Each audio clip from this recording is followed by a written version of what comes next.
What about optimizing people? Optimizing people is such a deep topic, and getting into psychology and all different areas of business theory. But I think this is important, but both for the high and the low. Yeah. What are your thoughts? What are your approaches? I know you have some blueprints and models towards efficiency and overall optimization. Obviously, a big fan of the word of people.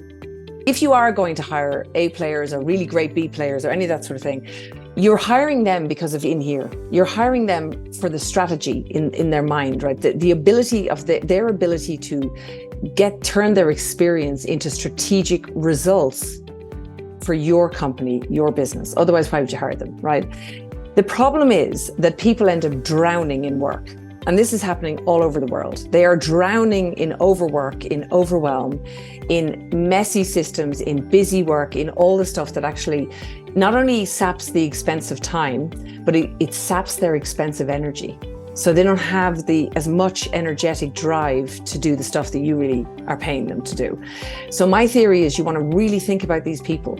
And that could be the founder. The founder could be drowning like this. And if we can just free the founder up more, what creativity can you unlock there?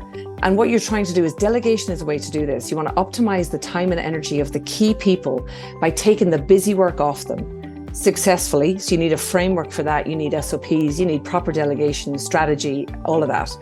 In addition, you want to make sure that you've optimized the business framework. So we're all kind of working digitally now, and digital first companies, the office used to be the place where we all showed up to work, we all did our work, we collaborated, we had meetings, we did all these things.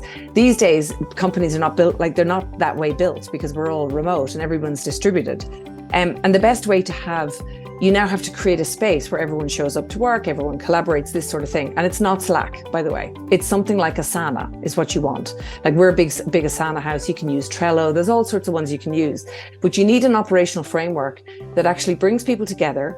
And then you need a top-down, bottom-up strategy so that you optimize how the top-down strategy is set using things like objectives and key results, for example.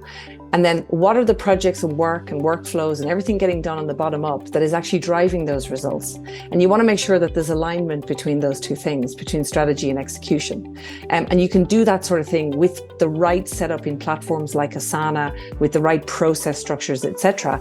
And then once you have it set up this way, it's so easy to beef up the offshore teams because you're so systemized and so processed up.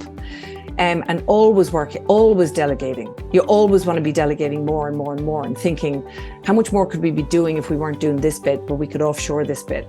And it's that thinking, I feel that's how you're optimizing for any business and making sure that you're optimizing the time and energy of the people who will move the needle in the business using platforms, processes, people. Those are the 3 Ps that you need to optimize for, essentially.